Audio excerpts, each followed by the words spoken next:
runs straight up to me and she just starts going, USA #1, USA #1. And then she just grabs my boobs and then she goes, hee hee, USA, and runs off. And What moved you to move outside of the US? that's complicated, but I'm happy to try and share the thought process. For the greater part of 14 years working 2 jobs just to survive. And I just started thinking about, alternatives to this kind of capitalist hell, That was always my dream. I actually majored in theater. I acted professionally when I was younger. New York was always the dream, and I had friends who actually did go and move to New York, but they were living, it would be like 6 people to a tiny apartment because they couldn't afford. So they were taking shifts like in the bedrooms to sleep, and they were working and going to auditions, and that's, again, quality of life versus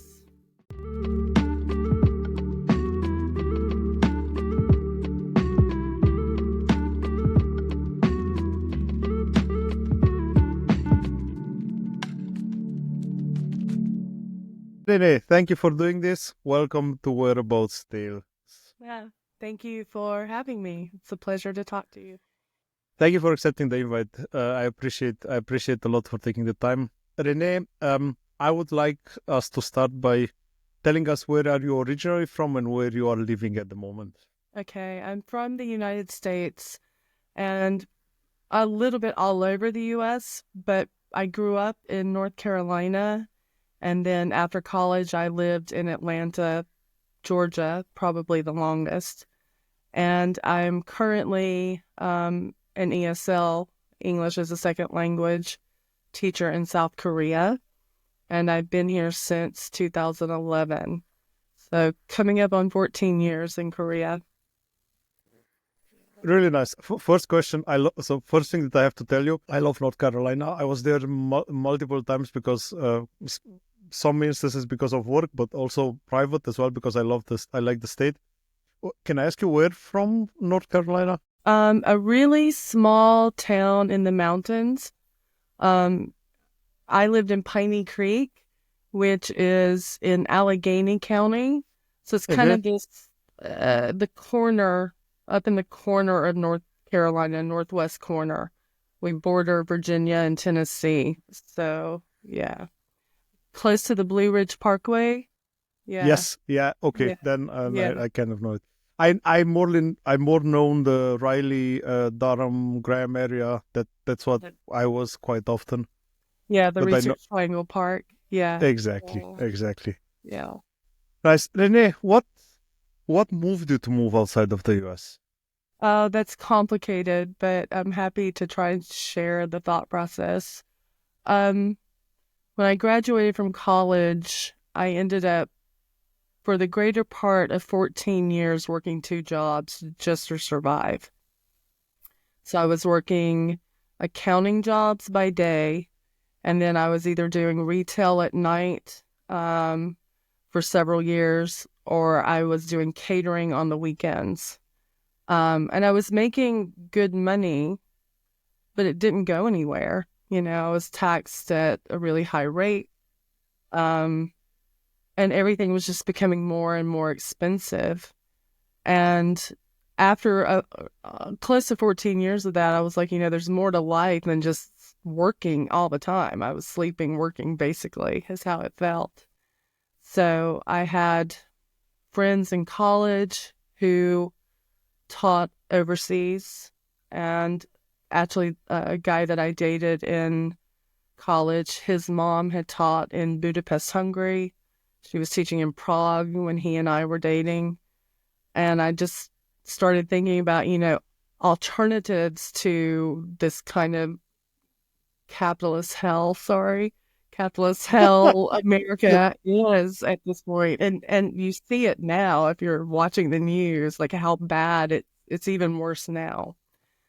So, I was like, well, I didn't really expect to teach children English, but it sounded so much more fun than just working all the time. And now I love it. Like, I love my students. I love my life abroad. I have a better quality of life than I had in the US working all the time. So, yeah. Crazy that you say this. This was happening like how many years ago? 14, 15 years ago. Yeah, that was, yeah. I mean, I graduated university and moved to Atlanta. I graduated university in 96 and moved to 1997 to Atlanta. And almost the entire time I was working two jobs. And Atlanta was cheaper to live in than a lot of major cities in the US at that point.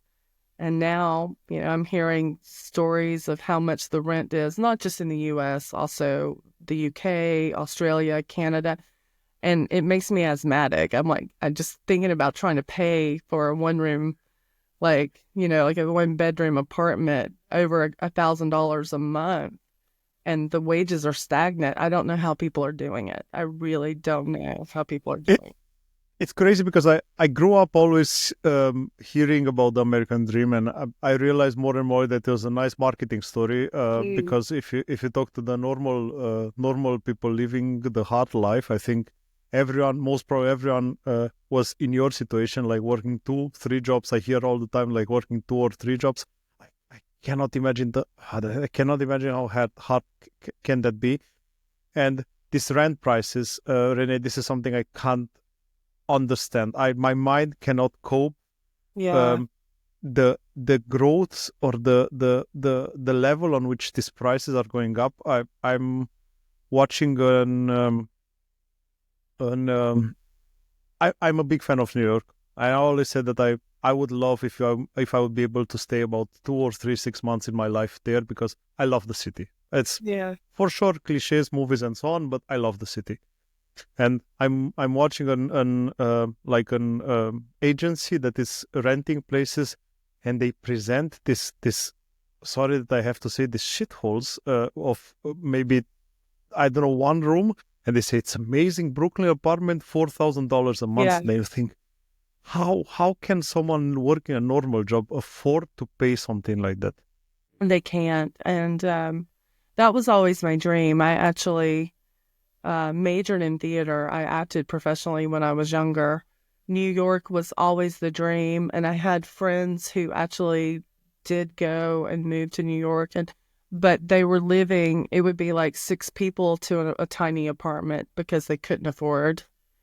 So they were taking shifts like in the bedrooms to sleep, and they were working and going to auditions. And that's, again, quality of life versus you kind of have to weigh that out, right? Friends sold us a bad image of New York, I have to say. Because everything that we have seen in France, that huge apartments that all the characters in France had, that there's just nothing that you could have afforded Right. with those shops. Yeah, I watch it's funny because Emily in Paris is really big now, and I have to laugh at that. I'm like, but also that's the same creator that did Sex in the City that presented, Carrie in this beautiful, I mean, it was small, but this one bedroom with walk-in closets, and she's wearing Manolo Blahniks. And I'm like, how does an independent writer live that life? That's not what most of us would experience in that situation. So, And was I do guess that South Korea was not your direct destination, right? um, Or what, was it? yeah, it was. This It was the was? first time. Yeah, first time moving abroad, living abroad. Yeah. And how was the selection process? How did you decide on South Korea? Did you decide yourself on the country, or that was what the ESL program was offering? Um, well, I'd actually, years before I moved to Korea, I had interviewed with Nova, which was one of the big ESL programs in Japan. Mm-hmm. And I was offered a job and was kind of weighing that out. Wanted to take it, but I was worried about, like, the pay was okay, but they didn't provide housing. There was just a lot, the expense of Japan. And then my grandfather, at the same time I had the contract in hand and was debating, was this doable? My grandfather was put in ICU, and they didn't expect him to live a long time. So I was like, okay, this just felt like the universe saying this is not the time or place right now. So fast forward, it was about the beginning of 2008. One of my best friends from college ended up teaching in China. And I already knew I wanted to kind of escape the US, what I was like, the workforce there. So I started looking. China wasn't paying a lot at that time. And I started researching South Korea for somebody that wasn't a licensed teacher. Korea was a really good entry point into ESL teaching, and they were offering free apartments, healthcare. Um, then the 2008 crash happened, and the won tanked to the USD. So I was planning to come 3 years earlier than I actually did, but the won plummeted. The global economy suffered. So again, it was like, well, I still have to send money home to the US. So at that point, I was worried about making that jump, not having enough, money. So I put it off for a few years. And then Korea just ended up being the best stepping stone at that time to teach and gain experience.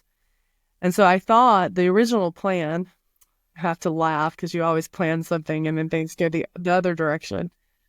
The original plan was just to be in Korea for a year or two and then to teach in other countries. But just things happen, and I have, loved my time in Korea. So yeah, still here 14 years later. Almost.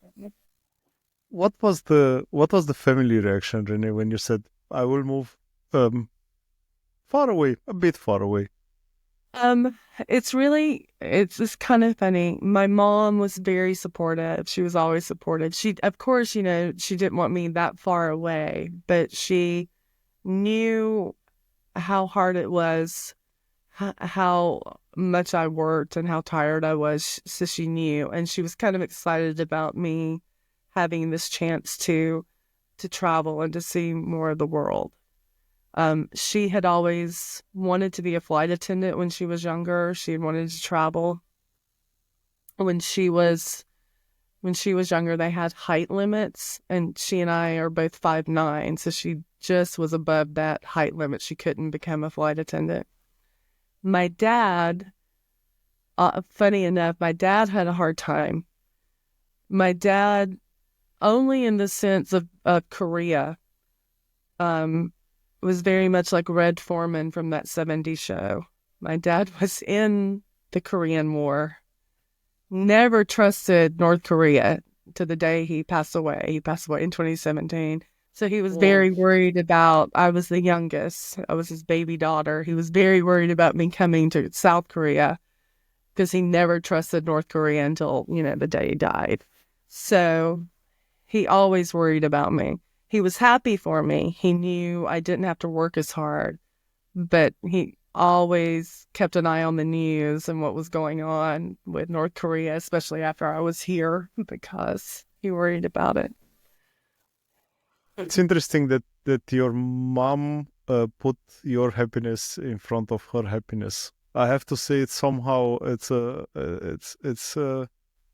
I'm a father as well, of a small boy, and I can wow, that's I have to say, wow, that really much appreciation for that. Yeah, I think I've realized, as you get older, you look back on your parents and how you were raised. Hopefully, people kind of look back and view it. My parents always raised me to be independent, which is a parent's job. But I don't know that every parent thinks of it that way. They always raised me to try to make the better choice for myself and to be able to weigh out the pros and the cons of situations. So even though there was distance between us, they knew they knew I was happier, and they knew that I wasn't having to work myself to death like I was in the US. So I have to say this is the thing that I'm trying with my son, because I think, and I'm absolutely 100% with you. I think that the most important job that we have is that we can enable the kids to discover the world without us, or to make the best decision for us, for them, without you. And I think this is the hardest part, yeah, it has to be. but this is the most important one. How was the process of getting the job, Renee? Well, it was funny because I had just turned 40 when I was applying, and Korea very much, not all, but many of the schools really love young, very young, early 20s, fresh out of college, teachers to come for a variety of reasons, and not all of them are good. Some of the schools here will take advantage of their teachers, and they like really young, fresh faces for the image, and also because they don't have the work experience, so they don't tend to stand up for themselves, their rights. So my first interview, ironically, I had it was a big chain, one of the biggest chain schools in South Korea. And I had an interview with them, and they came back to me the next day, and they're like, "We think you're too old." Ironically, And so I was like, I'm stubborn. I am stubborn. I'm like, too old. I'm going to show you. And so I just kept applying. And ironically, I ended up, it's a corporate, one of the biggest corporate schools or chains in South Korea. But I ended up being offered a franchise for the same company in a city outside of Seoul. And I ended up in Jeonju, south of Seoul. Same company, same school. And I've worked for 3 branches, and I've been head teacher, and like I really know that system well. So I wish I remembered that person that I interviewed with, so I could be like, not only was I not too old, but I've been a head teacher, and I've done all these things.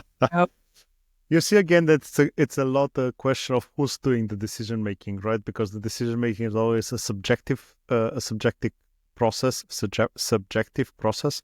Right. And I think that's the dangerous part is people who are doing this decision making, they put themselves in a position where they think they have a lot of power.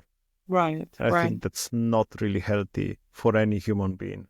It's not at all. And it's also, I think it's just, for anyone who might be considering moving abroad or teaching, or, you're going to run into that. There's going to be different forms of, we don't think you're, Korea is very much about face, like age, how you look, certain things. So you can't let that stop you. You can't let one person, you know, try to tell you no. Just keep plugging along. And I mean, literally, the first person said, "We think you're too old." And the next person was the same company. It was just a franchise that hired me.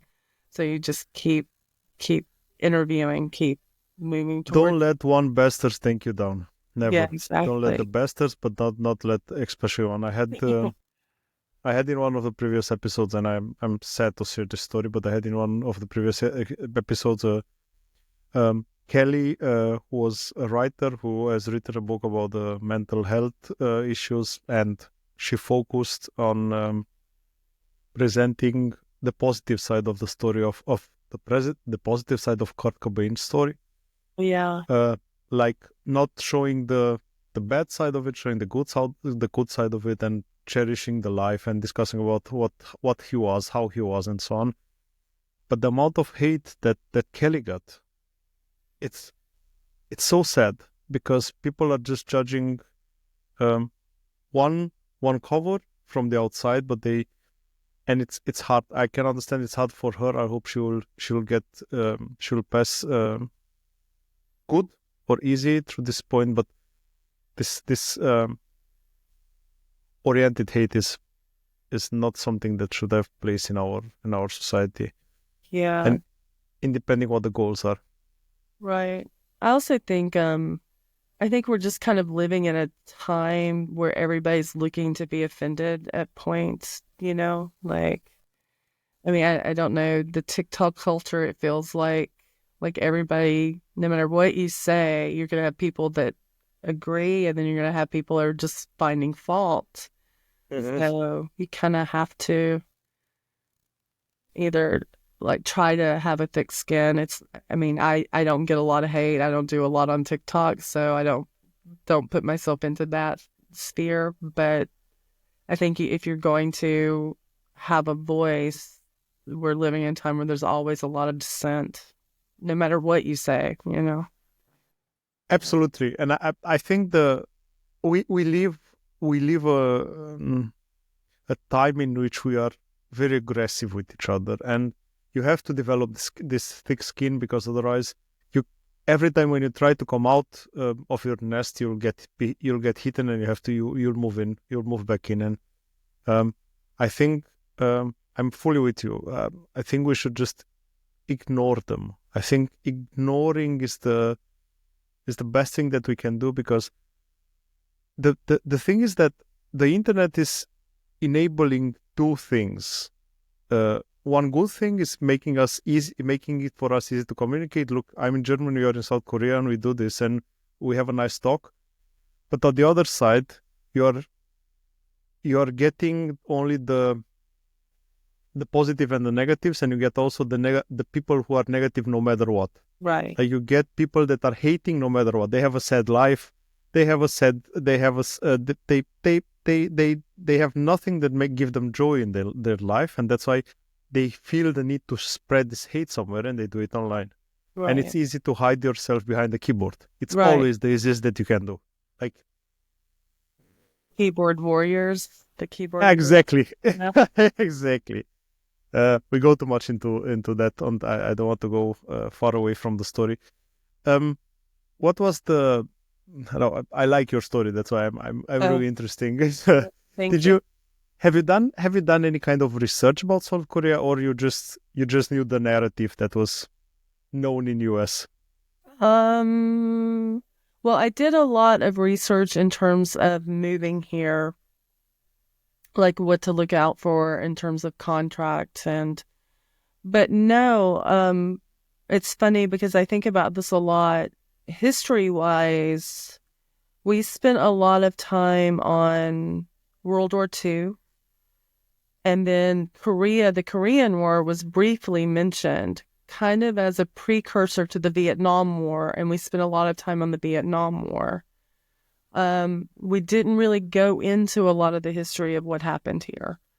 And, my dad was here, and he never talked about it. He would tell little stories about, like, watching the people pick rice. Like, he ran communications, so he sat in a tower and overlooked the field. So he would talk about those things, but he never really spent a lot of time talking about the Korean War or what happened. So I've learned, of course, a lot of history since I've been here, but before I came, I didn't really know a lot outside of MASH, which, It doesn't do justice, let's be honest. No, I just love it. It's a great series. It's a great show, but they took a 4-year war and turned it into 12 seasons or something. So it's a nice story. It's fiction, so we have to take it as it is. And I think it was an amazing show for his time and for its time. I've seen it really late because it came to Romania like somewhere at the mid of 90s. So I've seen it really, really late, but it's amazing. An amazing show. Yeah. I do guess that you also didn't know anyone in the country before you move in. No, I didn't. How was? Go ahead. Please.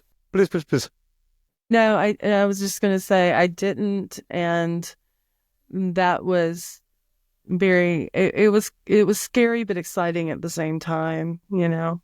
Like when I got on the plane to come, I was excited, but I was just bawling about half of that flight. That was a long flight. I was like, what have I done?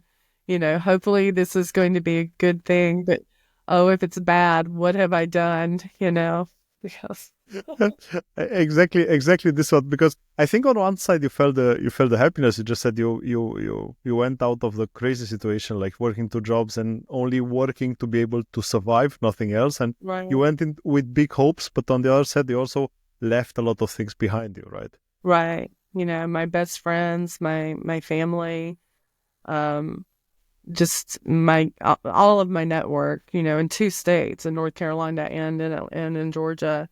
Um, Yeah, it wasn't easy to leave the good things. It was very easy to leave the exhaustion and the so I think my fear was that I would get here and it wasn't going to work out and then I would have to, you know, go back and figure it all out again from there. But luckily it was a good move. So You arrived in Seoul. I do guess that your flight was to Seoul, right?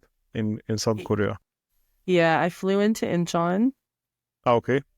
and I had the recruitment company that helped me find my position.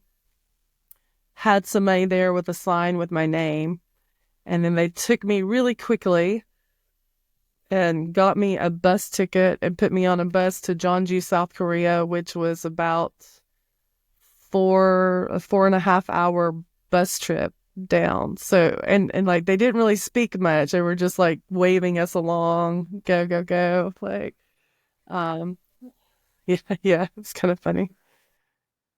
Did you how's the landing experience? Because the cultural differences must be huge, right? So how was the arrival experience? Was this something that shocked you directly when you arrived? Was it, or you were just too stressed because of the situation to observe anything around you? No, it was funny. It was a really long flight because I left Atlanta in the morning, very early in the morning. Weirdly, I had to fly to North Carolina and then get a connecting flight from North Carolina to LA, you know, which was bizarre. It was like, why am I flying east to go back west? And then I had like a 5.5 hour layover in LA before my flight to Seoul. So it was over 30 hours, the whole trip from Atlanta to Seoul.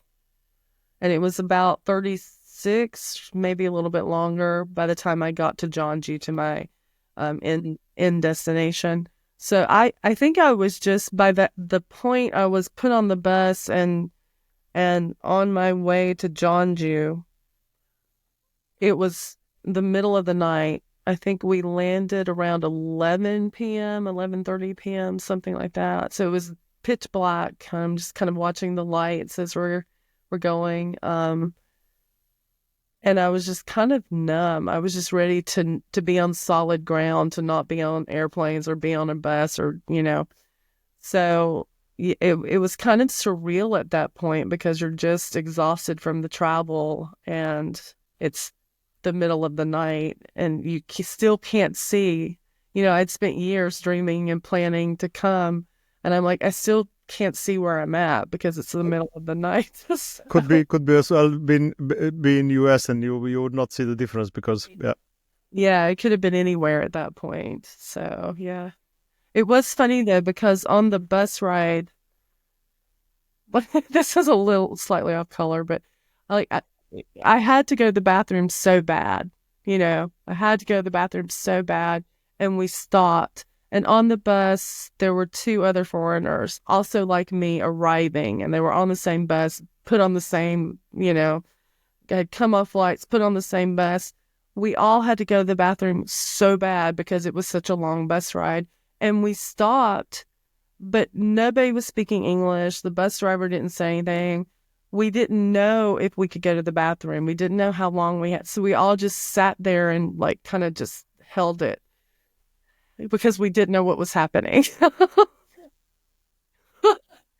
It was a painful ride, I will say that. But now I know, like, if your bus stops, you usually have like 15 minutes to go to the bathroom, get something to drink, or, but when you've never done it before, and again, nobody's helping you understand, that can be a kind of scary thing. Like, I don't want to get left in the middle of, I don't even know where.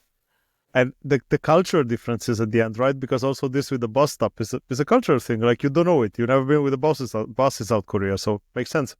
Right. Plus, there's so many buses, it's not just like there's one bus. So if I leave, I can run back. It's like there's just rows of buses, and all of them, most of them are red. So it's like, what if I can't find my bus in this long line of buses again? So, yeah. Have you had time to settle in, or you directly started working? We got here, it was a Saturday night by the time. So we had one day to kind of sleep and unpack a little bit. And then Monday we started training. So we had, I think we had 5 days. It was either 3 days or 5 days of training, but it was like meetings and mock teaching and watching observations, watching other people teach. And then it was basically, here you go, these are your classes. So some people, I mean, I've had jobs since the first one where I usually have like one day of observation, and then it's, here you go, these are your classes now. Some people get almost no training time whatsoever. So I guess I was lucky in that at least we had a few days to meet the other teachers, observe, and then kind of hit the ground running. So. Did you have to also go through the process of, I don't know, getting up? You said you get housing, but did you had to get to the process of getting a bank account, like to I don't know, getting the work contract authorized in South Korea and so on? How was that process running?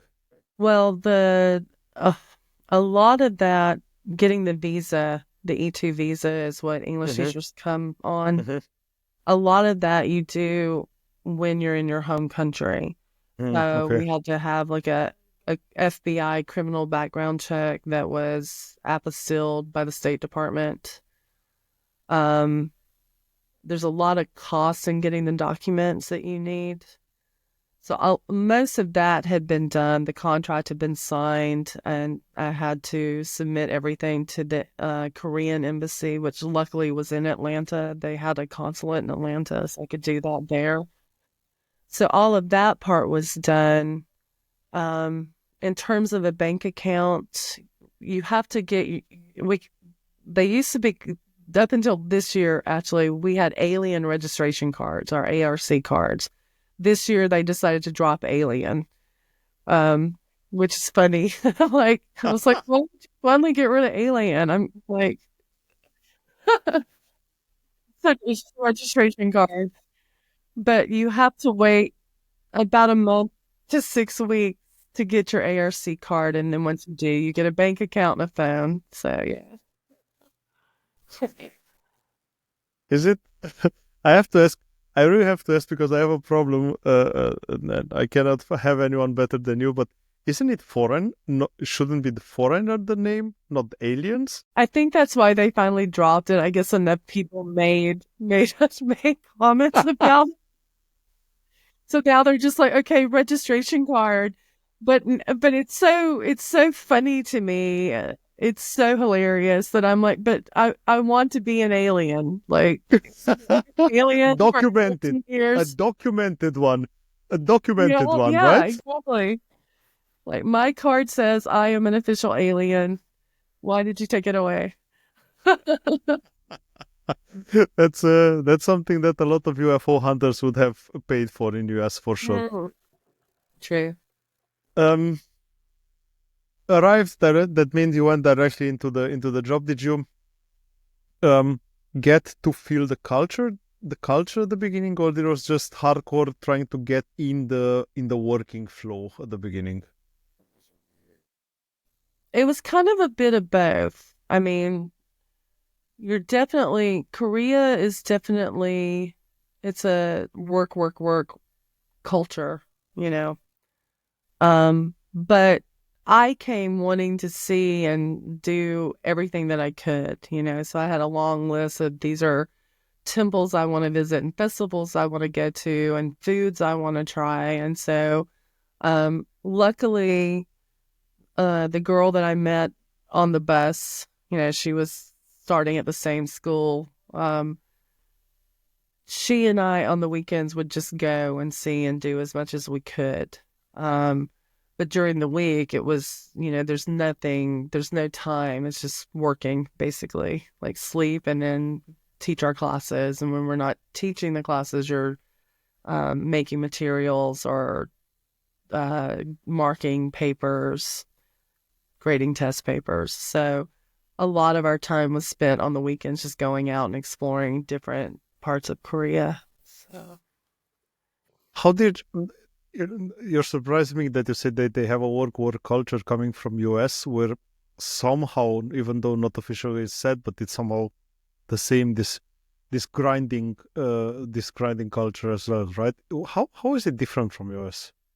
well, I can survive without working two jobs. Okay. Um, so for me, that's huge. I think one of the hardest things is that we just don't get a lot of time off. Like Hmm. there's very little. Our contracts give us 10 vacation days. But a lot of the times the school decides at least half of those vacation days. So they'll give us like a random Tuesday off or a Wednesday off where you can't really go somewhere and just relax or travel or um and the other point that a lot of people probably don't realize is that even though you legally have those vacation days, getting your employer to agree to give you those vacation days is a totally different beast. A lot of the schools will just say, oh, well, you know, there's nobody to cover you, or they'll find reasons to not allow you to take them. Not always, but quite often that can be the case. So for me to have time off, I usually have to take time between contracts, between schools, and then I can travel and rest. But, you know, then you're moving. Um, Everything is tied to our school, our visa, our housing. So a lot of times I'll work 3 or 4 years and then I'm tired and I'm like, okay, I want to visit home. I want to travel a little bit. So I have to basically pack everything up, ship it back or put it in storage and then um Okay. This is with the paying time off. This is something which is quite interesting. So I keep saying that we have in Europe a lucky situation. I would say a lucky and advantageous situation because, for example, in Germany you have a minimum required 25 days yeah.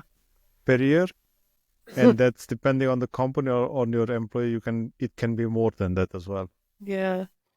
I think yeah, Asia, I think a lot of Asia has a very like hard work culture. And I've Mm. said for a very long time, I love living in Korea, but I get tired of working in Korea.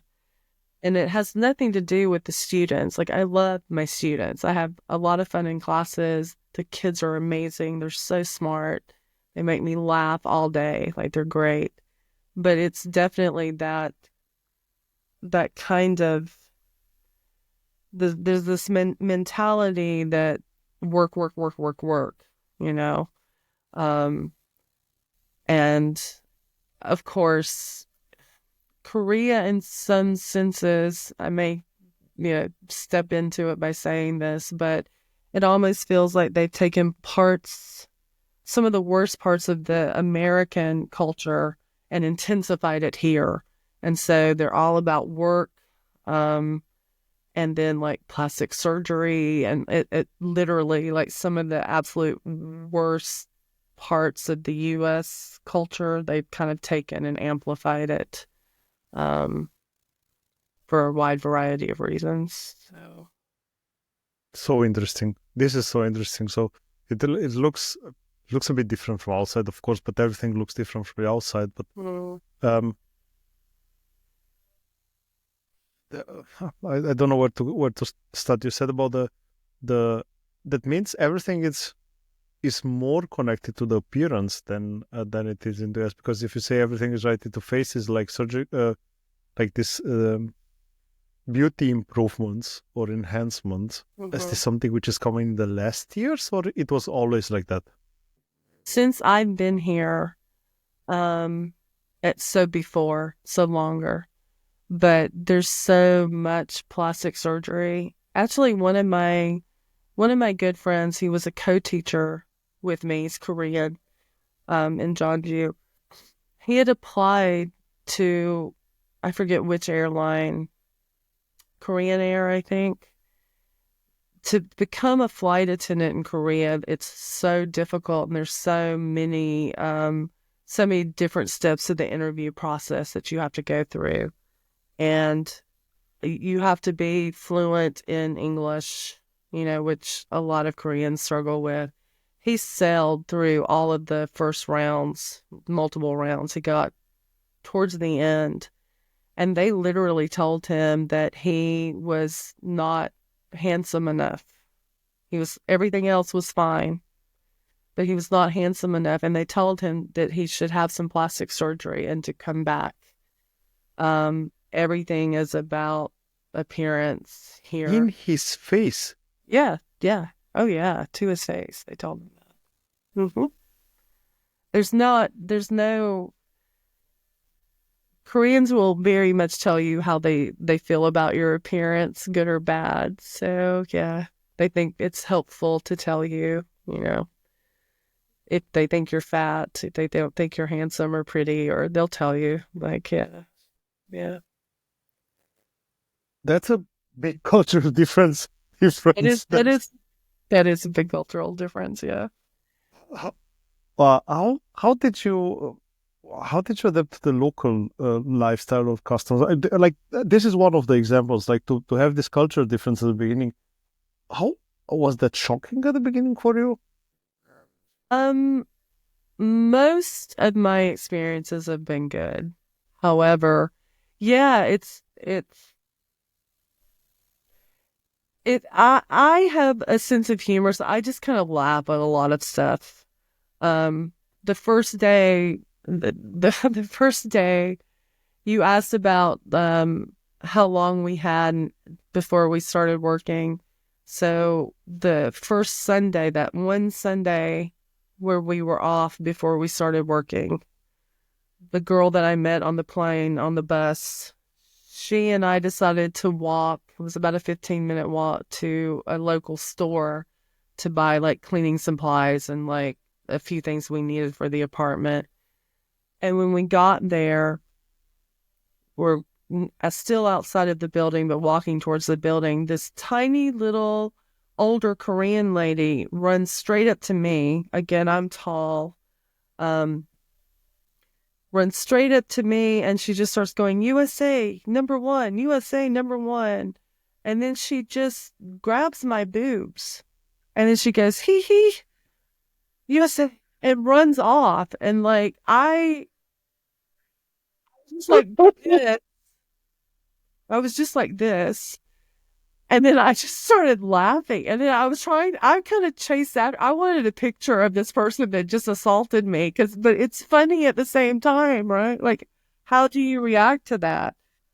She just kind of tweaked me and like, he ran off. And I was just like, how do you react to that? Like, what just happened? I mean, to understand what just happened, it's... Yeah. So, I mean, that was welcome to Korea, right? Wow, that's wow. you mentioned more than once now your friend that you had from the bus that you made on the bus, and I have to ask you, did you manage to build a community there, like a friends community? Yeah, I was very, very lucky. The school that I ended up being hired to work at had three campuses, like three schools. So we had about 14 teachers between three campuses. And then at the same time, our kind of competitor school, which was in the same neighborhood, they also had three locations and they had about the same amount of teachers. So in our neighborhood, there were about 28 foreigners.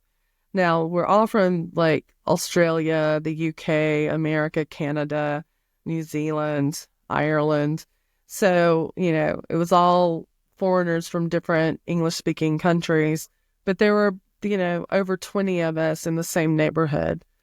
So I was very fortunate in that it was a really good community that I just kind of fell into.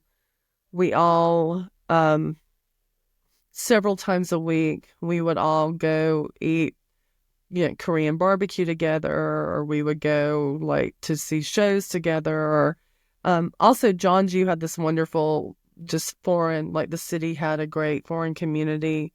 We did like murder mysteries to raise money for orphanages in the city. We did, I did 2 years, but they did it a few more years. We performed the vagina monologues to raise money for like women's shelter, a local women's shelter in the community. There were rock lottery, which was anybody who played an instrument or sang or just wanted to, they would draw names and make a band. And then you had like 5 weeks to come up with three covers and an original song, and then everybody would perform. It was just a really fun, creative kind of community to be involved with. So, yeah, yeah. That's nice for the social life that you have the community, and I see that you are really involved in the social life of the community, not only the expat community, let's say it like this, but also the local community, which I find really nice. Do you manage to speak the language then, Renee? Chokum, a little. Okay. I feel bad. I feel like I should be fluent, but the reality is, like, I can read the language and I can understand a lot more. But to become fully good at speaking the language, it's a little over 2,000 hours of study. Like, they've done studies about how long it takes to become fluent. With my teaching schedule, of course, my job is speaking English. Even outside of the job, I'm making materials, trying to figure out how to make English easier for my students to learn. So, and then I'm tired. I'm not going to lie. Like, I'm just very tired on my days off. So I did try taking classes my first year. And then we went into twice a year, we have extra classes. Like when the students here have breaks from school, like summer break or winter break, their parents just put them into extra classes. So if you're teaching at private academies, you have, instead of 6 classes, you'll have 8 or 9 classes. So that's what happened. I was studying Korean, and then we went into winter intensives, and I had like 8 or 9 classes a day, and I just couldn't. I was barely able to function with all the extra work, and I stopped taking classes myself because I was just too tired to do it. So How is the school system, Renee? So to ask you different, which classes are you teaching for? So I work at a Hagwon, which is a private academy. So my students go to public school, and then afterwards they go to private academies in the evening. So currently I'm teaching 4th grade through it's middle one, which would be like maybe 8th grade, 9th grade. Okay. So it's So kind of shortly before high school, to say it like this. yeah, or right going into I did about 6 months ago, up until 6 months ago, I was teaching like first grade through first year of high school. But we kind of changed our program, so now I'm teaching like not quite as wide a range of students. So the students here, like the work, work culture, it's not just on people employed, it's the students too. They're always studying. They are always studying. They, go to school all day, and then a lot of them will have, sometimes 2 hagwons a day after school. So they might go learn math and then English, and then another day they'll learn Chinese, or maybe they're taking Taekwondo or piano, but their parents constantly have them study, study, study, study. So I think it's a side effect from the fact that the parents are working and they have to keep them busy, or it's just a part of the culture. it's just a part of the culture. The I always forget his name. Park Geun-hye, she was the female president that was impeached. Her father in the 60s, 70s was a dictator. He was a dictator. And under him, he was not a good president in many ways, like civil rights, a lot of things, but he did create this work culture, and he helped turn their economy around.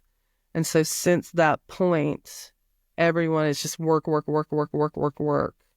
And I think it's deeply rooted in that. And then for the older generations who remember life right before the Korean War, during it, and after, the poverty and the hunger, they're motivated to work. And, and then of course he became the president not long, shortly after that.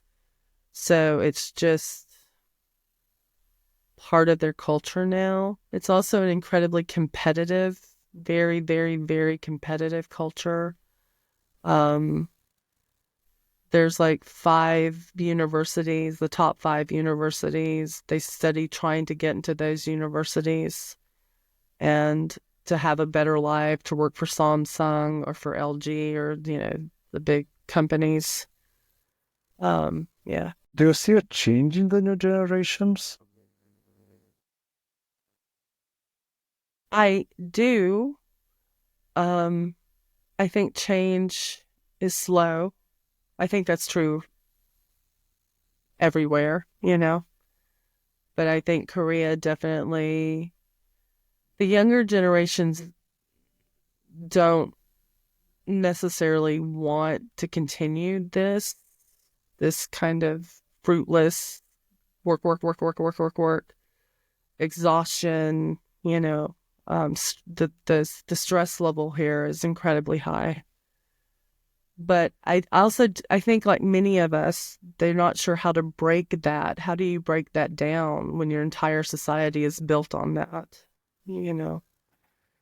So I'm living in Germany, yes, and I've talked with a lot of colleagues in Germany as well. I'm not originally from Germany, but I talked to a lot of colleagues, and they actually said the same, that I do have a colleague which told me a story, somehow got stuck in my head, that his father was fighting in the war, and he was living after the war to the famine and so on, and said that he always had a problem. He made a big deal out of everything that went bad in the fridge, because the mental he couldn't cope with the fact that they were throwing out food, and he passed times where they didn't have what to eat, and that's something that got stuck so hard into his conscience, that he was getting extremely angry every time when they were throwing food away. But this is also changing in Germany as well. That's why I'm asking. Of course it's a slow process, but it's changing. Like the new generations which are coming, they kind of ask the first questions, what is the work-life balance? What's the expectation, and so on. So somehow you see the balances switching in the society, at least in Germany. yeah, I think I think we're seeing it around kind of around the world with a lot of the younger generations, probably starting from Gen Z down, is that, there's a hopelessness with the environment, with the economy. They feel like they've been handed crap, and they have. They have, Um, nobody can deny that. And so I think we're seeing this kind of resistance to this being chained to this, Ferris wheel of just work, work, work, work, work, work, work with no reward. I mean, I don't think anybody's opposed to working hard if you feel like you can take care of your family and save. I think in the US, probably from World War II, the end of World War II until through the 60s, and maybe two decades, there was real sustainable economic, you could work and one person could take care of their family. But I think it was like a 25 year span. And after that, it's just gone downhill again. And now I think it's worse than it's been since maybe the Great Depression. I don't know. I think the biggest problem is that, like we see now with what's happening in the US as well, unfortunately, but the rich are getting richer, and the gap between the rich and the poor is getting bigger. The middle class is just going away or Yeah. getting smaller and smaller. And I think people are realizing, you know what, even if I'm working 3 or 4 jobs, I'm not only surviving most probably, but the guy that is going to get richer is still the guy that I'm working from.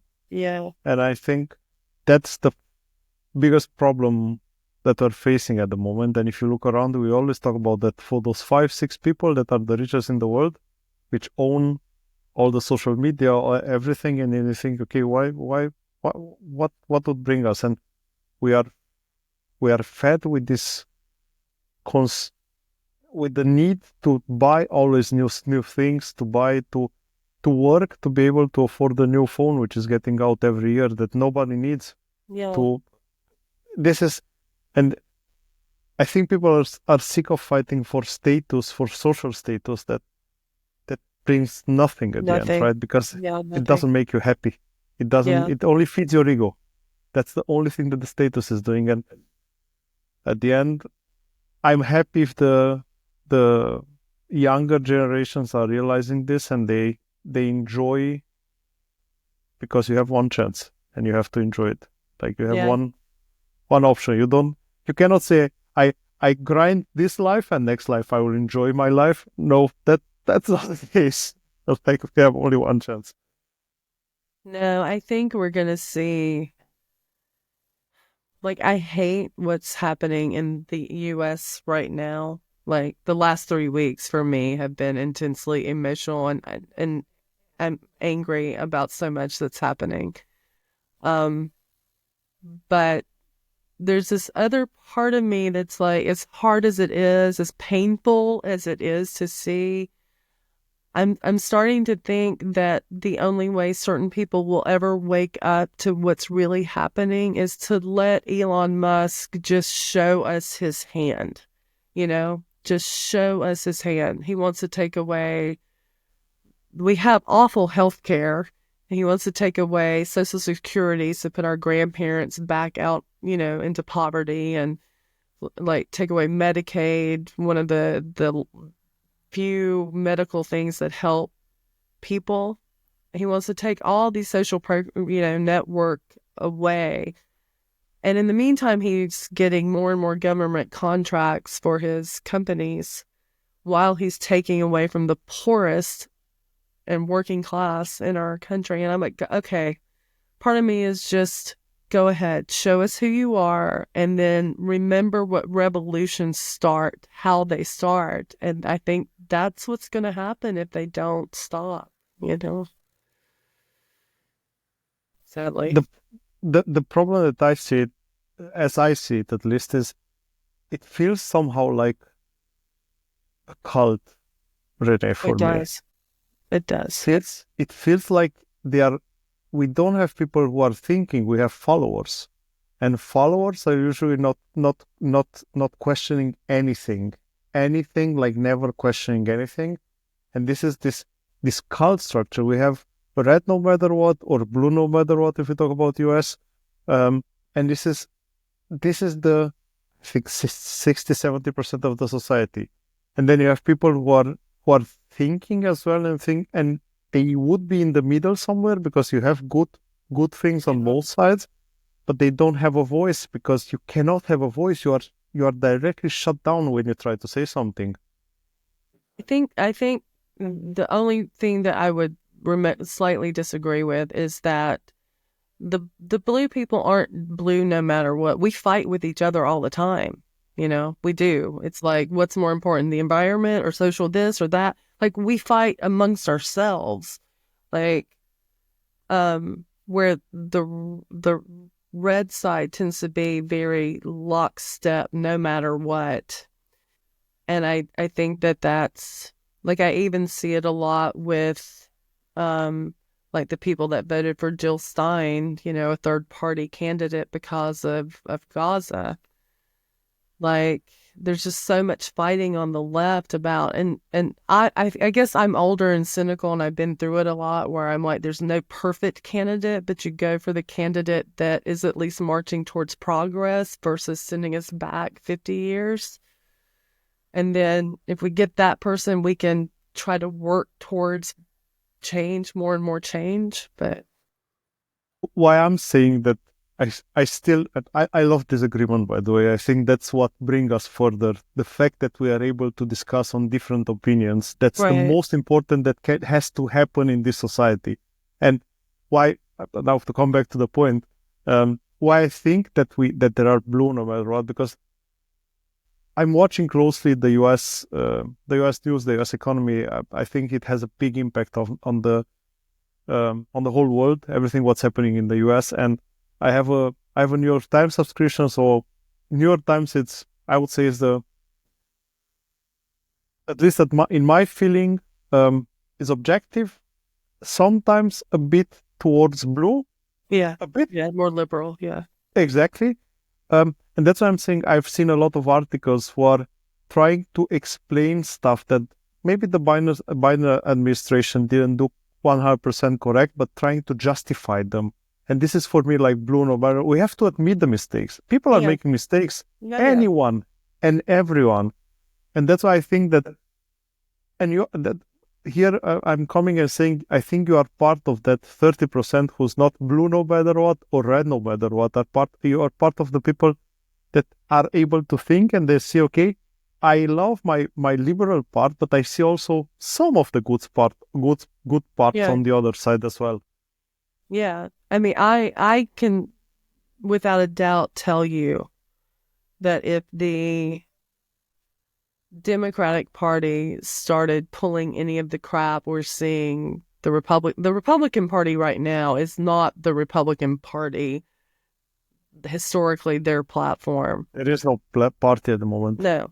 There is none. And if we saw the Democrats doing any of this, like defying the Constitution at every step, I would be absolutely against that. For me, it's not party. It's more about who's trying to help the citizens, who's trying to protect our Constitution, which is the basis of our country, our democracy. But we're seeing, I think, all over the world, democracies are being tested all around the world right now. So everywhere. It's the history, unfortunately, has a bad property from my point of view, and a thing which is happening since centuries as well, and it's repeating itself.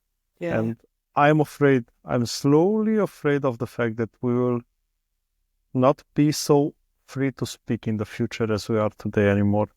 And this is something that's my biggest fear. I have to say, this is the freedom that we have now to have these discussions, to have this discussion on the open space. But on the other side, also noticing when the discussion is going towards an extreme that you should not allow to have it in the public opinion. Like if I love the sentence that I read from someone who said that if you think that what Elon Musk has done was not a Nazi salute, go on tomorrow at work and do it.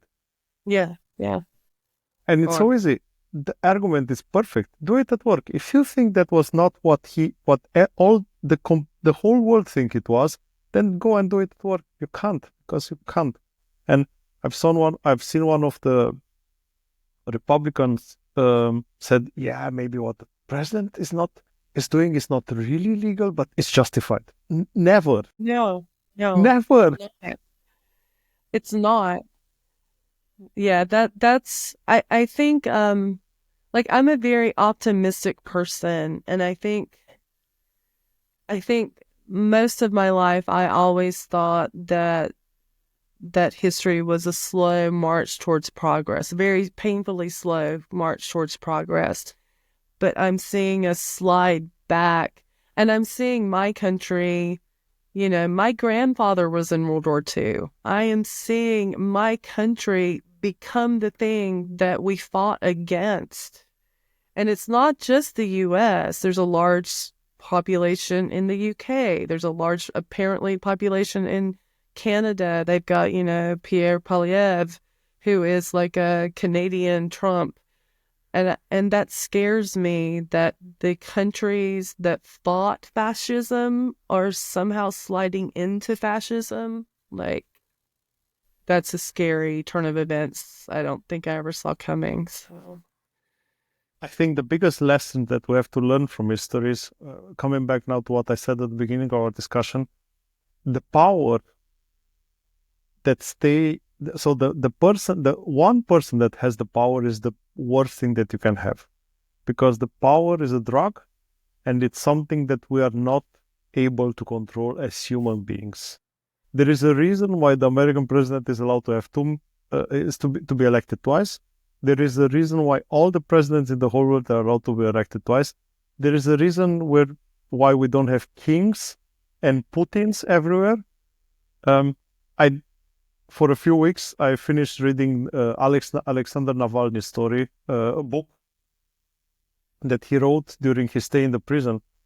It's exactly what he's saying as well. You have to be able to talk against the president. You have to be able to have an open opinion, to share your opinion, and to criticize the president, because this is how democracy is working. right. When everyone is agreeing with everyone, this is not good. No, This is not good. no, it's not. We went to a political rabbit hole, which I like, by the way, but Yeah, probably not we the are topic. going exactly. I'm an optimistic kind of person as well, Renee. And the reason why I start doing this is because I want to meet new people. I want to meet new people that share this perspective, that share this openness into discussing about things. And Yeah. I enjoy doing this. And I said it before, and I will say it again. I have no expectations of this. I just enjoy the process of doing it, and I love it. That's why Okay. I keep doing this. How did you adjust to the local food, Renee, in South Korea? Was there a big change? I think I was lucky in that, like, having such a big community of foreigners who, many had been here, for months before me. They kind of adopted us, and it just was kind of the community is when you're the new person, you're kind of adopted and taken care of by the people who've been here. And then after a few months, you're the person who's adopting the new people and showing them. So I always had people, like friends that I worked with, that would kind of show us different types of food. There's a lot of Korean food I love. I do occasionally, when I'm here, I get a little tired of like so much as gochujang based. It's like a red pepper paste. And sometimes you get a little tired of kind of the same spice palette so much. But when I go home to America, then I start missing some of my Korean food because it's like I need some kimchi in my life. Where do I find it? I'm a big fan of kimchi as well myself, Yeah, and I'm trying to find new places to buy it from in Europe because it's not so easy. it's so healthy for you too. Like it's very healthy. So How is it the direction of the food in South? I have completely no idea. That's why I'm asking. Is it they also have this spiciness in their food, or it's they are usually eating mild, so or do they like spicy like the whole Asia? yeah, they really like the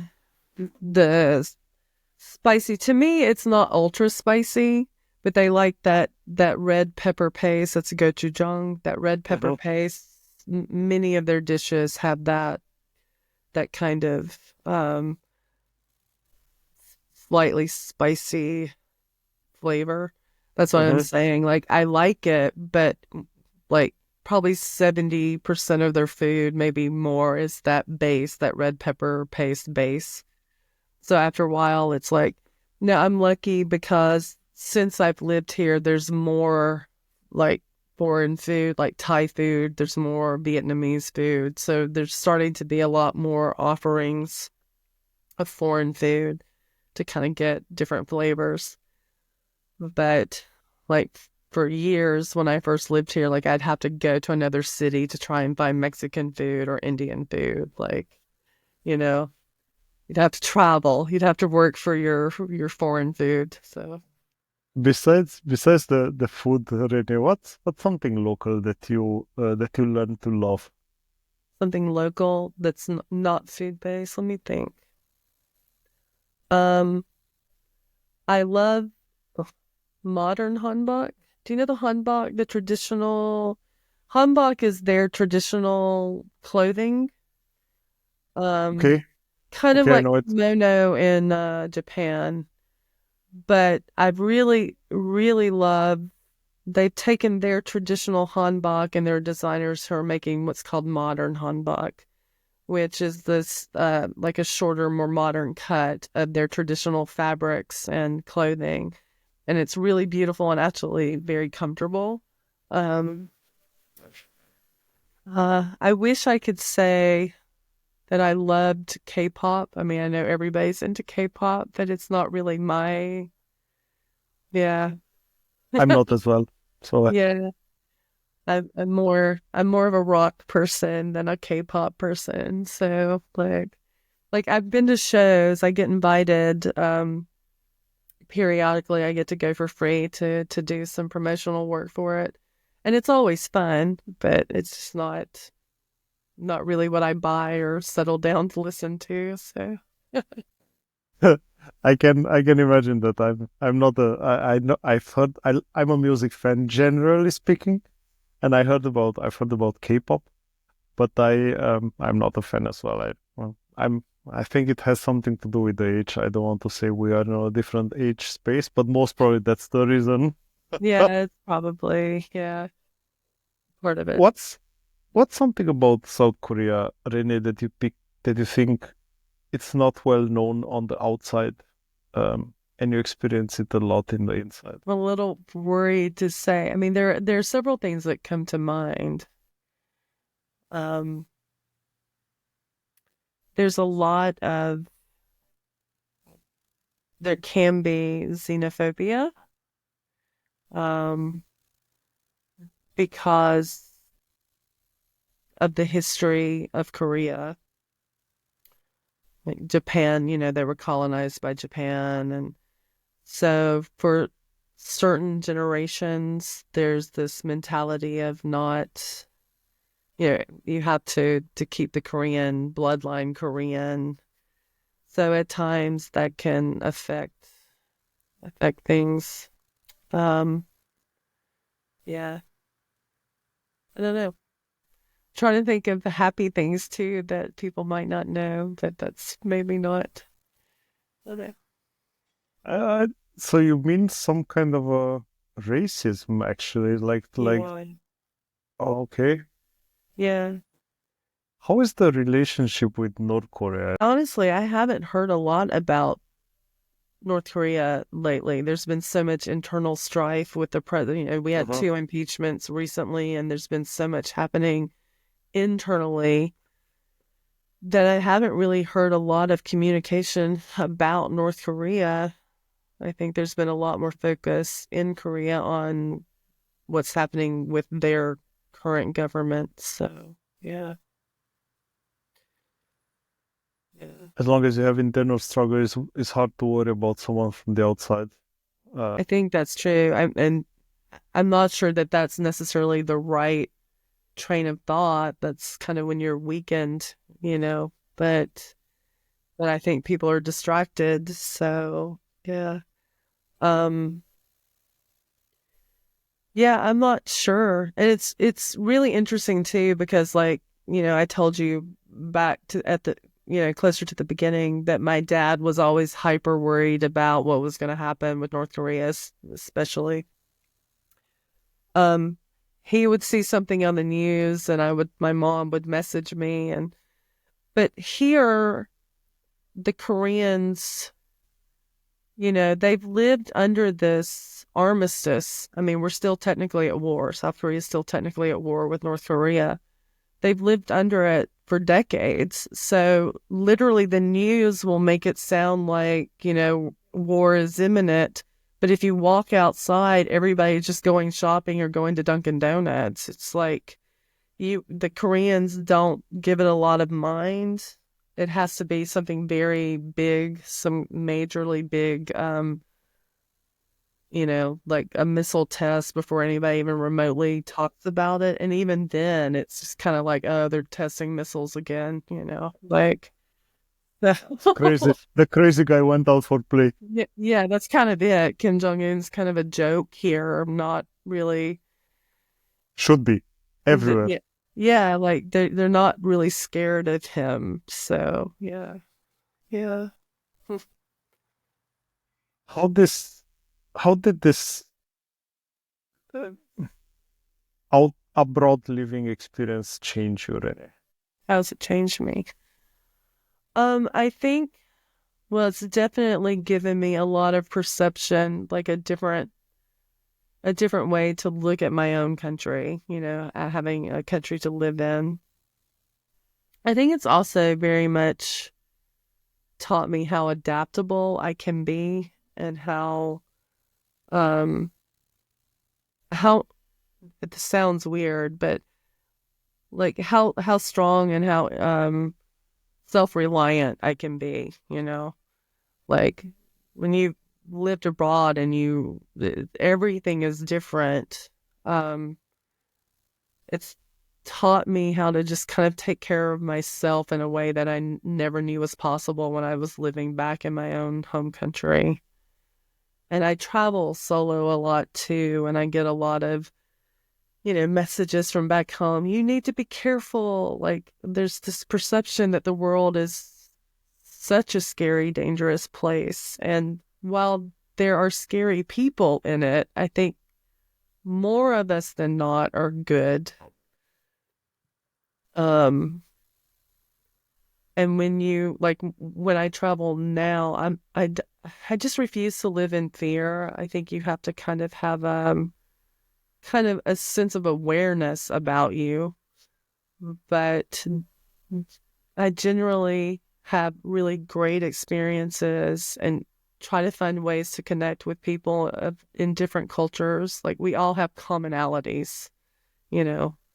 So I think it just kind of teaches you to appreciate what's common between us, um, and appreciate, like, I personally appreciate diversity and different cultures and different foods and different customs, and I find beauty in that. I think if you can appreciate the differences, um, it just makes your life bigger and brighter and kind of fuller. So, yeah.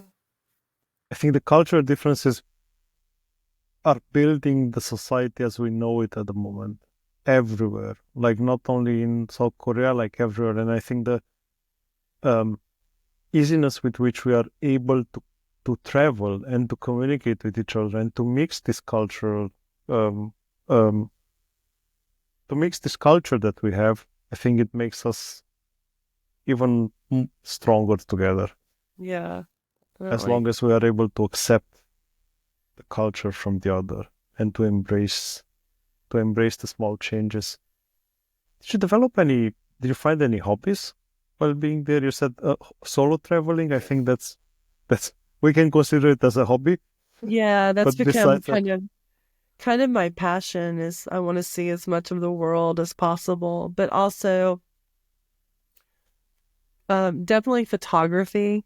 Like I've always been into photography, but I've really tried to hone that craft.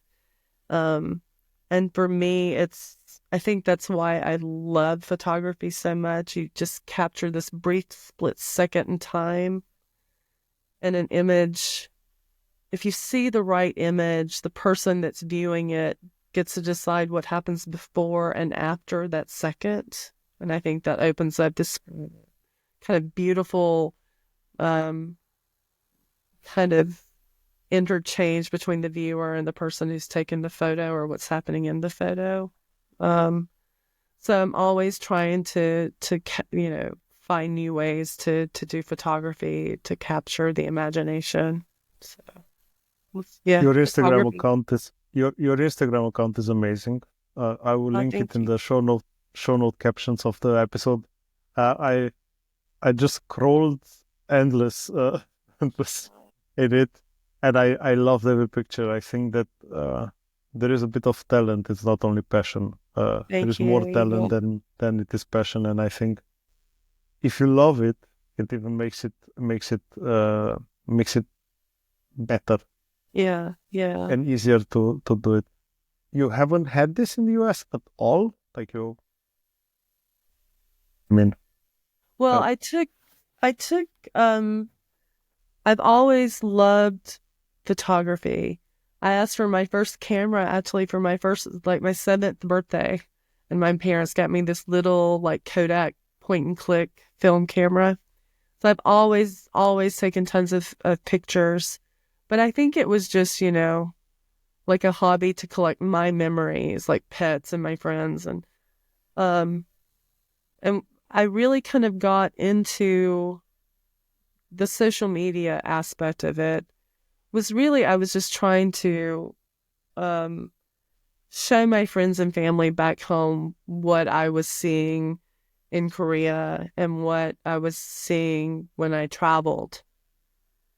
And most of my earlier like Facebook posts and pictures, things that I would post, I wasn't even in it. It was like just things that interested me.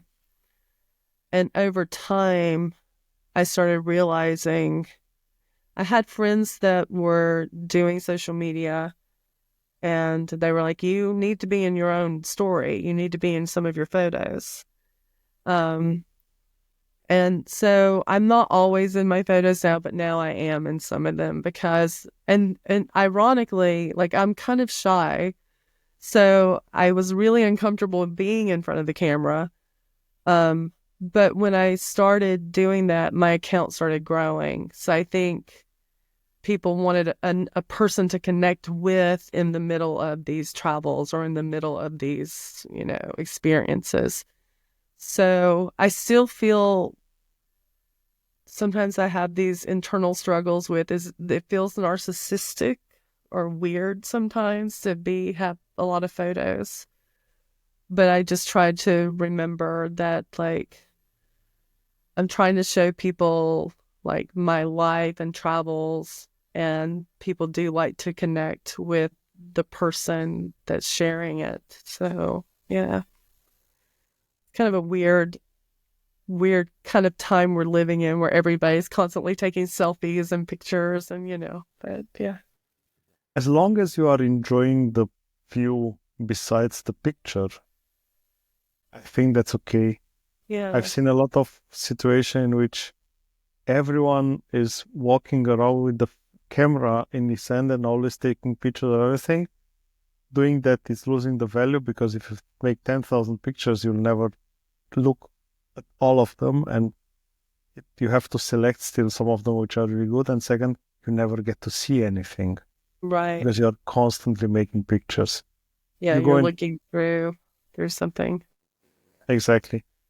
And I, I, I'm going. We are going often to. I'm going with my wife and my kid often to restaurants, and you see people first taking the picture of the food from different angles before starting to enjoy the food. And this is something like I can understand one picture. Sometimes it really looks good, but we we forget to be there.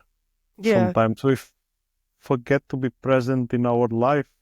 right. Sounds really philosophical, but we forgot to be there. We prefer to share, to show what we do, As instead of experience. enjoying the thing that we do. Exactly. It's really funny because and maybe like I'm Gen X. Are you're Gen X too? A Gen X I don't millennial. know what I have no idea what Gen X is. Okay. I'm 84. I'm That's when born you in were 84. Yeah. okay, probably older millennial. So I'm Gen X. And I think just those of us above a certain point, like when when I'm with my friends, like my phone is down. You know, to me, it's rude to be having dinner with somebody and be constantly checking your phone or like we might say, hey, do you want a photo? And then we'll take a group photo or photos together. And then we all put our phones down and we eat. But it's just for me, I was just raised like, we didn't have cell phones, but you would not be on the phone at dinner with your family or your friends. That's just really rude. So I have those moments where I'm like, just no phone. I just want to breathe and soak it in and spend time with people. I love that picture with, there's a picture from a coffee place. I don't know exactly from which city, and they have a banner which says, "No, we don't have any Wi-Fi. Talk to each other. Pretend it's 95."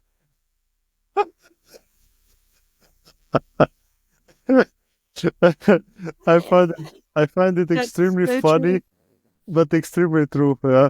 Yeah. I have to say that I'm trying to make I know I made a habit already in the weekends. I put my phone somewhere around in my house, and I never check it. And I think also the time that you spend with your family, like always being on the phone, always, when someone is around you, friends and family, it doesn't matter. And just having the phone and scrolling is something I Yeah, have to yeah. understand. I find it weird when I go. Now, I have to say, a lot of times now, like when I go out to travel and do pictures, or like I'm usually traveling by myself, like even within Korea, just because I like to get up early and avoid crowds. And so I don't subject other people to my madness, like me getting up at the crack of dawn to go do stuff. Um, but I always find it really weird, like when I stop at a cafe or stop to eat lunch, how many groups of people are sitting together but not talking to each other. They're all just buried in their phones. And it's like, how did we become this, And even on the subways, like on the subways here, sometimes I just put my phone in my pocket and I'm just looking at everybody on the subway and everybody's on their phone, and there might be one or two other people, like I might see one person with a book that's reading and I'm like, way to go, hey, like you don't see that much anymore. Or maybe one other person like me that's just kind of looking at everybody else to see what they're doing. Most people are just scrolling mindlessly or, playing a game, or they're always on their phone. One of the most enjoyable things that I have done in New York, and since then I'm doing it in every big city when I'm going to. I'm driving the subway, and I'm just sitting and enjoying the ride, like looking at people, like looking around. And for me, it's such an amazing feeling. And you see, like you say, everyone is dumb scrolling. I know it's a bad term, but this is actually the right term. It's dumb scrolling. Everyone is dumb scrolling, nothing else. Like TikTok, Instagram, Facebook, YouTube, doesn't matter.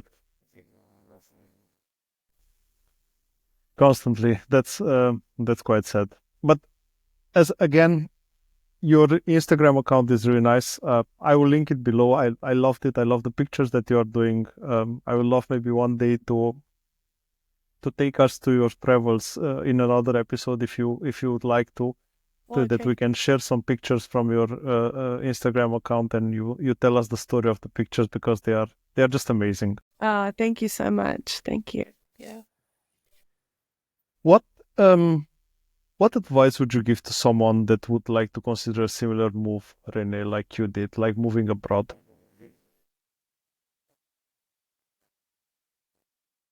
I would encourage anyone to do it at least for a short time. Um, but I would definitely research before you make the leap.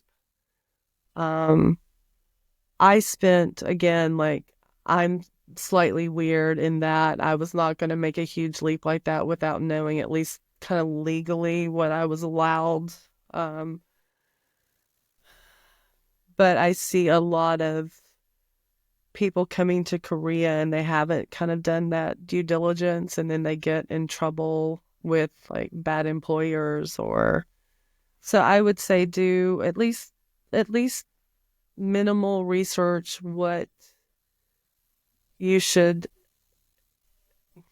what you should be given on your visa, what's legal, what's illegal. Some people have gotten in trouble because they didn't know some things they should have known, and their visa wasn't, like, they were breaking some laws, so they've gotten in trouble for that.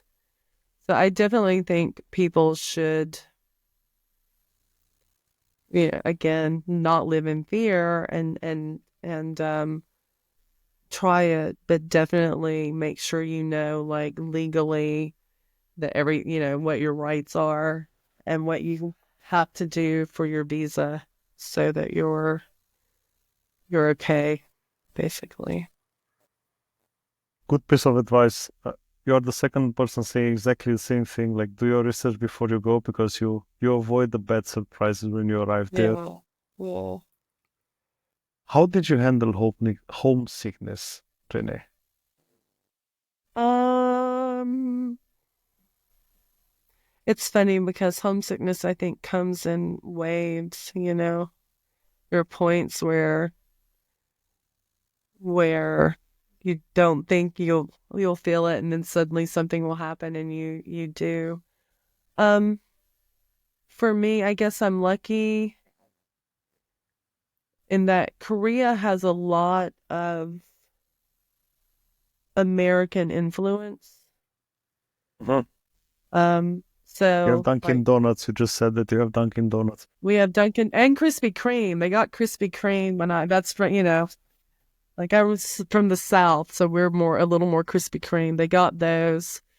But there's so much. We have Starbucks, there's like Pizza Hut and Domino. There's just so much American food and influence.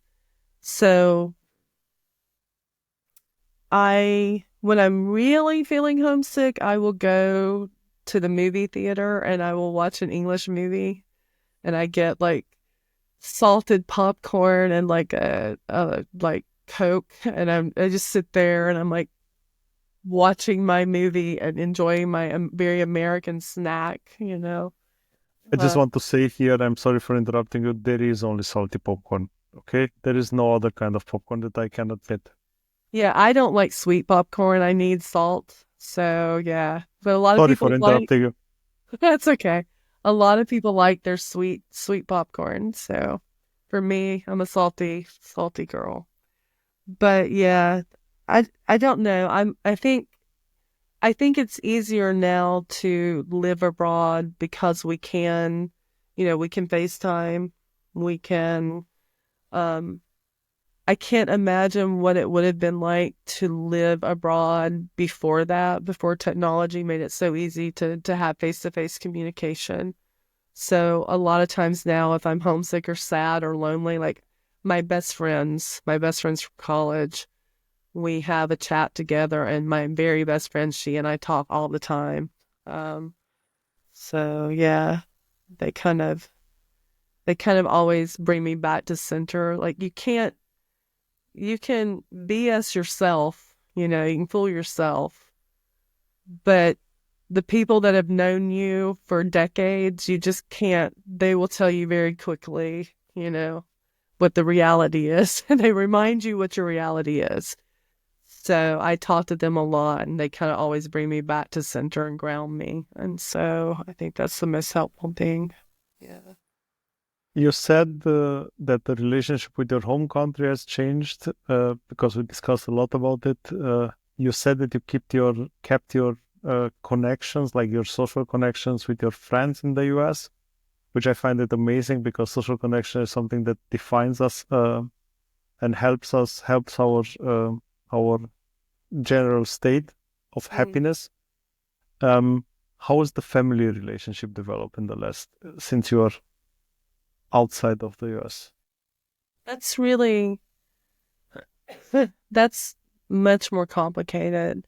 My mom passed away in 2015, and thank you, and my dad in 2017. And so I don't, I was incredibly close with my parents. They were married, almost 45 years. Um, I was very close with both of them. And now I almost feel like I don't have family since my parents are gone. And it's not that I don't have, aunts but they were the center of my family. Um, so yeah, I think my best friends, again, they're family to me. They're not biological family, they're my logical family now, Chosen family. my chosen family, yeah. So yeah, like I keep in touch with cousins and a couple of cousins and like my aunt, my mom's sister, my uncle through Facebook. They're older, so they don't really have like Instagram or TikTok or any of that. So that's the only real reason I have Facebook at this point is because I still have family members that they're not into the newfangled with quotes technology, social media. So yeah. That's hard. It's hard. I think it's hard. The part of losing the parents, even though it's a normal process that is happening, I think it's still hard. And like you said, they are your interface point with the whole family itself because they are the connection points with all the aunts and the uncles and so on and cousins. But that's usually the hardest part. Renee, we are closing to the end of the discussion, and I enjoyed a lot, and I want to already say thank you because you allowed me to get to know you and to get to share your story. Why would someone consider South Korea to move in as an expat based on your experience? Korea has I mean, it's a beautiful country. There's so much, it's a small country, but there's so much to see and do here. I mean, you have like 70% mountains, but you also have many islands, beaches, the culture, the food. And generally the people are very kind. In my experience, I've been very fortunate to meet just many kind people here. Um, it's a good for those who want to teach English. It's a very kind of gentle landing into that world. Like you can come to Korea. Um, it's an easy place to start. And I think it's probably, at least for Asia, there's a lot less culture shock to start in Korea than there would be like maybe to go to China to begin with. Yeah, I think it's kind of a good place to begin and kind of test if this is really kind of what you want to do with your life. Yeah. Good, good recommendation. I liked it. Um, where is home, Renee? I wish I knew. I'm still looking for home. I That's such a nice answer. it's true though. It's so true. I kind of feel like I constantly compare expat life to being fragmented, you know? Like when I'm here, there's a lot of America that I miss, mostly my friends, occasionally like turkey. I miss turkey and dill pickles because it's hard to get. When I first moved to Korea, I had a long grocery list of things I missed. Now it's basically turkey and dill pickles. Like the rest I can live without. But then when I'm home after about 2 weeks, I miss Korea badly, you know? And then I still want to see as much of the world as I can. And so when I'm out traveling, I'm enjoying the excitement of new discovery. But then I'm like, I wonder what's happening in Korea. I wonder what's happening in America. So there's always parts of you, no matter where you are living or where you're exploring, you still leave parts of yourself in the cultures you've lived in. So, yeah. I try to see the other way around, Renee. I try to see it from the perspective of having the possibility to enjoy more than one home feeling. I know I don't know if it was grammatically correct, but I hope you know what I wanted. You understood what I want to say, because otherwise you don't completely have the feeling that you belong to your adoptive country, Mm-hmm. but you don't belong to your home country as well 100% anymore. Right, right. And I think instead of thinking about this, because there's something that I don't like as a feeling, even though it's true as an expat and absolutely with you as a fragmented life, I like to see it as the possibility to enjoy more than one homesickness. Yeah. That's a nice way to look at it. Yeah, yeah. What does happiness look for you, Renee? And I think happiness for me is like I love learning new things. I love having new experiences. And I know not everyone shares in that. Some people really enjoy like routine. Routine for me feels like stagnation, and I get very bored and grumpy and antsy. And so I love to learn new things and have new challenges and try new things. So I think that's happiness for me is exploring and learning and meeting new people and having new experiences.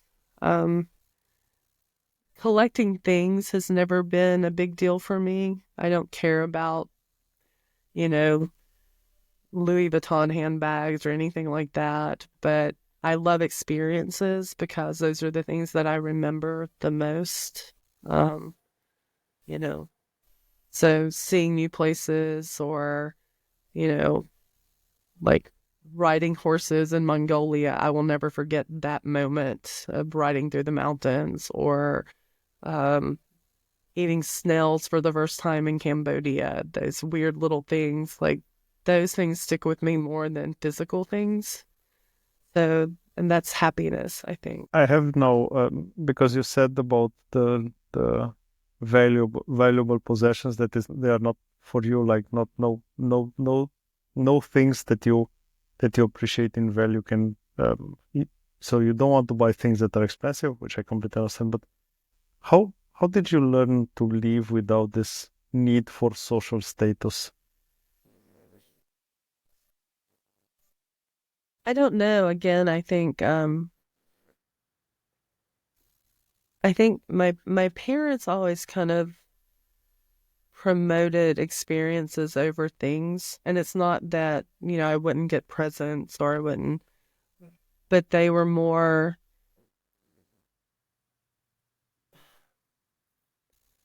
much more guiding me, I think, to travel within the US. Like when I was in between seventh and eighth grade, my school took a bunch of us, those of us that could go, it was probably like 15 of us that signed up to go.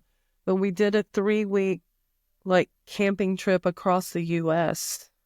So we got to see a lot of the big national parks, and so my parents were always like, you know, wanted me to be able to have those experiences. And I think those things always meant more to me than like, you know, having a certain designer or whatever. Like that wasn't as big of a thing. Maybe my generation. I mean, like Nikes were probably the big thing when I was in school, you know. So, or Reeboks. We just weren't into the Pradas and the Gucci's and like No, it's crazy now to think about it, because now if you say Nikes and Reeboks, they ask you which kind. No, it yeah, was yeah. just It having a was. Nike and a Reebok was an amazing feeling. Yeah, exactly. Like I think I had more Reeboks than I probably had one or two pairs of Nikes, and then Reebok was the big thing. But yeah, it wasn't like all the different kinds and all the different colors. They were just kind of your basic white with the swoop or the Reebok logo in gray. The classic white from today was the our white. Yeah, exactly. Exactly. um, Renee, before we wrap this up, I always finish by trying to get some new inspirations from my guests, and I'd like to have some recommendations from you. And I would like to start with either the band or a song. You said that you don't like K-pop, so I'm looking forward for your recommendation. A song. There's so many bands that I love. That's hard to narrow it down. What kind of music do you like generally? I'm I love music. I'm in a country phase. I'm giving you the example from now. I'm in a country phase, and I'm listening to Nashville now and all the American radios that are broadcasting country music, because I'm in a country phase. I generally love music, and I have phases. Okay, so you have phases. Okay. Country. Trying to think. Um, do you know, okay, do you know what's her name? Miranda Lambert? Mhm. Strawberry Yes, Wine. Do you know that song? yes, I love that yes, song. I'm not a yeah. big my dad was very country. Oh, okay, then country. The Highwaymen. Do you know the Highwaymen? Is it the Yes. Highwaymen? Willie and Waylon and the Boys. That's me as a little kid. My dad was always playing that. All right, so you know all those. No, but I love them. I even if we get to mention them, I love it because it's you don't I don't so often find people in Europe that know country. I have to say, in the last few months, 1, 2 months, I think the one of the big no, more than I think 6 months. One of the big benefits was Post Malone launched a country album with all the big country star, and that somehow brought the attention back on country music, and it wasn't there, even if it wasn't there in the last few years, which is amazing. But other than that, there are not so many people that I can exchange country music uh, songs with. Do you like or do you know much bluegrass music? No. Okay, so bluegrass, North Carolina, like the college that I went to, community college before I transferred, we had the biggest bluegrass festival on the East Coast, and they still have it. It's the Merle Watson Festival. But I would recommend, you know, Robert Plant from Led Zeppelin. Robert Plant did a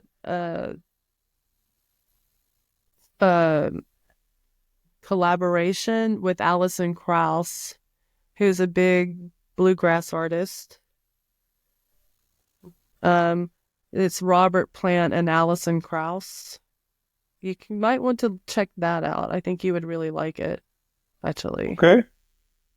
Thank you very much. And You're Alison welcome. Krauss. Yeah, Yeah, Kraus. I have it. I Did you googled find it in it? the meantime, and I found it. Yeah. Thank you so much. I You're do appreciate welcome. that a lot. I hope you like it. Um, then could you tell us a movie that you like and you would like us to see? There's so many movies that I like. My favorite movie of all time is probably Eternal Sunshine of the Spotless Mind. I love it. I love the way that it's filmed. It's just so beautifully shot. Russell And it's, Crowe? huh? Russell Crowe, is it? Who's Eternal the? Sunshine of the Spotless. Yeah, No, it's I know the Jim Carrey Jim and Carrey. No, yeah, that's okay. Jim Carrey and oh, what's her name? I can see her. Titanic. Kate. well, No, Kate Winslet. Kate Winslet. Kate Winslet. Yeah, such a beautifully. It's kind of sad though, a little bit sad, but beautifully A shot. bit more sad, but a nice movie, a really nice movie. Yeah. So I was confusing because I know that Russell Crowe also had a mental health movie and A Beautiful Mind. oh, A Beautiful Mind. Yeah, yeah, yeah, yeah. That's a great I movie was too. exactly. I was mixing them up. Um, and a book. A book. Well, this is a Korean one, and it's a little intense, but it's Human Acts. And the writer just actually won, the Korean writer just actually won um, the Nobel Peace or Nobel Prize, Human Acts. It's about the Gwangju uprising that happened, if anybody's interested in Korean history. Human X, like the letter X. ACTS, Acts, Ah, Acts. okay. So that's a good book to learn a little bit of the Korean history, although it's intense because it was when the dictatorship, the Gwangju citizens rose up against it, but it gives a lot of historical perspective about what was happening. And Hong Kong is the author, and she just won a major literary award for that. So Thank you so much. That's something really outside of my knowledge area in books, and I do appreciate that a lot when I manage to expand my world. Even though I keep saying that there are more books written that we are able to read, but still, I think the good recommendation helps a lot. Renee, thank you. thank you. Thank you for giving me the option to know you. It was a pleasure. It was a pleasure to get to know you. It was a pleasure to hear your story, to be able to share the story with everyone who's watching. I think you have an amazing journey, and there are a lot of people that can learn a lot from your journey. Oh, thank you so much. Thank you for the opportunity. I enjoyed speaking with you. Thank you so much, and I hope that one day we get to do an episode on your travels, because that would be really interesting for me as well. If you are open to that, let's talk, and maybe we plan to do it on a different day. Yeah, I would love that. I'm also kind of planning a trip to South America in July, August. So that'll add some new adventures going forward, hopefully. Really nice. Renee, again, thank you very much. Looking forward to talk to you again then. Let's keep in Great. touch. Yeah, perfect. Thank you so Thank you. much. Thank you. Bye. Bye.